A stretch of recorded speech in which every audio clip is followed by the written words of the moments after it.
we've been getting some trade news as of late, and a lot of it in the last couple of days has actually been to do with Carlton. There has just been so much Carlton news that has been flooded through my Instagram. Again, like I've had, most of my Instagram has just been a bunch of reels. Most of them are legit just racist reels or some guy getting hit by a car. I mean, I think everyone's Instagram reels are exactly the same. And then, other than my Instagram reels that pop up, there's a ton of Carlton news, which has been happening in the last couple of days. Again, as mentioned previously now on the channel, it was just being said that I got a text from somebody who knows stuff, and it simply said Silvani and Curnow to St Kilda. I don't think, you know, this is going to be happening. This was reported on 3AW by Mark Allen. I don't think it's going to be happening at all. But it is extremely strange that Charlie Curnow did actually request a trade in, you know, of course, his player meetings, where Carlton actually said, "You ain't going nowhere" to him. That was reported by Tom Morris. Insane to think. What a terrible situation it is right now for Carlton, where they're going to be losing De Koning to St Kilda. And your best player, Charlie Curnow, wants to leave. Yeah, it's not good. As mentioned, I don't think he's going to leave this year. It's not going to happen. The Blues will not trade him because the draft is just so compromised with all academy players. They'll wait till next year to reassess the situation. But more stuff has been coming out as of late. Again, it has actually been said by Mitch Cleary that Carlton have actually told Elijah Hollands to explore his options in the upcoming trade period. He's contracted to the end of 2026, and what an insane situation, man. What another terrible situation for Carlton that's just happened for them, which is completely out of their control. This one is so out of their control. Again, for I think a long time it was said that Elijah Hollands actually had some, I think, mental health issues. There are a couple injuries here and there that he's, of course, suffered in his career. But a lot of rumors have been going out online. He actually made a post saying, don't read everything, don't believe everything you read on the internet.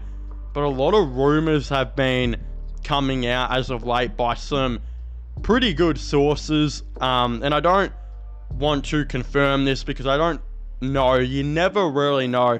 But there have been some sources that do say that Elijah Hollands is having a little bit more problems off field, if you know what I mean. Again, hopefully some of you guys are connecting the dots. If not, some of the problems look like Whiz Fizz that you find in the candy section.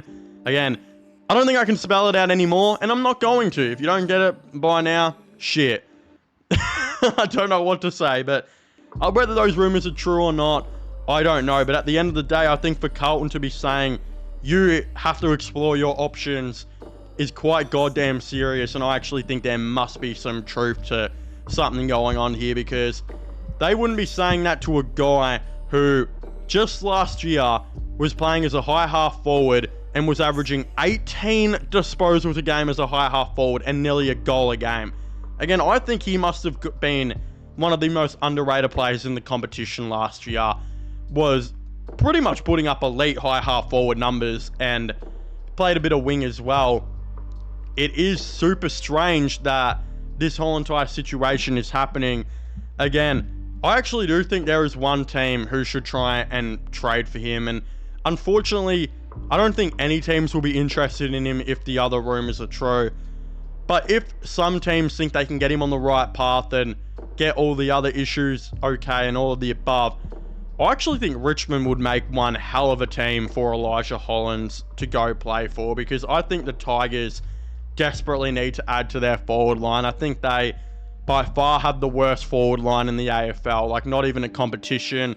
And again, mostly the reason they've got the worst forward line in the comp is because it is like by far the youngest in the comp, other than Tom Lynch, who's 33, Ryan Mansell, who's 24.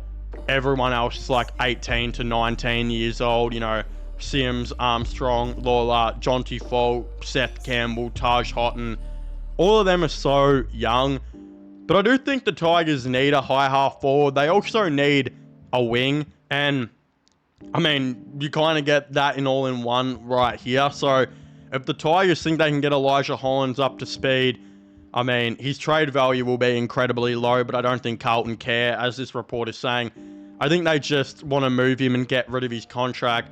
It's almost like if Richmond can get him for a late third, early fourth, I mean, yeah, you'd absolutely love that. Again, some people would, you know, look down their nose at what I just said about a third or a fourth. But again, if the rumors are true about these guys, then there's some pretty goddamn serious rumors. And Carlton have literally said to him, we want you to explore your options. We don't want you playing for us anymore. Yeah, you'd be happy to accept the freaking pack of Doritos and one singular wicked wing from KFC. His trade value is just be non-existent. He'd just be dumping his contract off.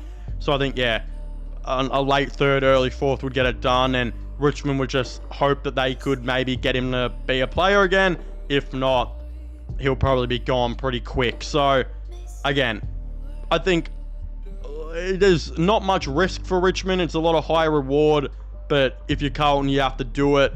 I just think Richmond would be the perfect team to go for it. But again, it is being said as well that Carlton are potentially keen on Jack Petrocelli.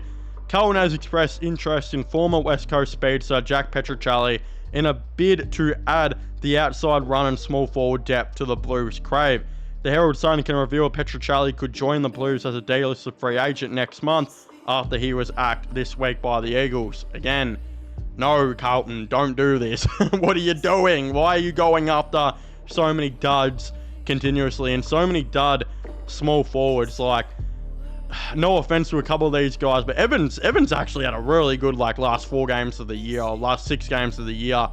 But again, had a terrible first half of the year, was a delisted guy. They brought in Fantasia only a couple of years ago, was a delisted guy by 2 clubs and was no good for them. Jesse Motlop is still no good. Fogarty's not that good either. I mean, Petrocelli couldn't get a game in the worst team in the competition. I don't see why you would be wanting to do this at all. In my opinion, this is just one where you draw the line through it, because it shouldn't happen.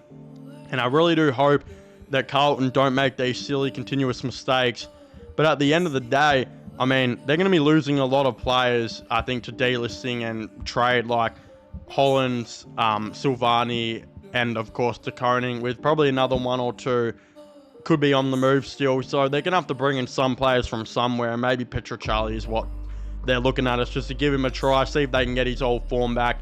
Again, he's still not that old, but as small forwards get older, they lose their speed and they lose their craft pretty quick and pretty easy. So we'll have to definitely wait and see. Again, I'd very much like to hear all of your thoughts and opinions on the latest AFL trade news and AFL updates, all of the above. Don't forget to comment your thoughts and opinions down below. Subscribe to the channel for all latest AFL content, AFL news, my gaming/movie channel. Go check that out. Link in the description down below, as well as my Instagram, which will also be getting linked in the description down below.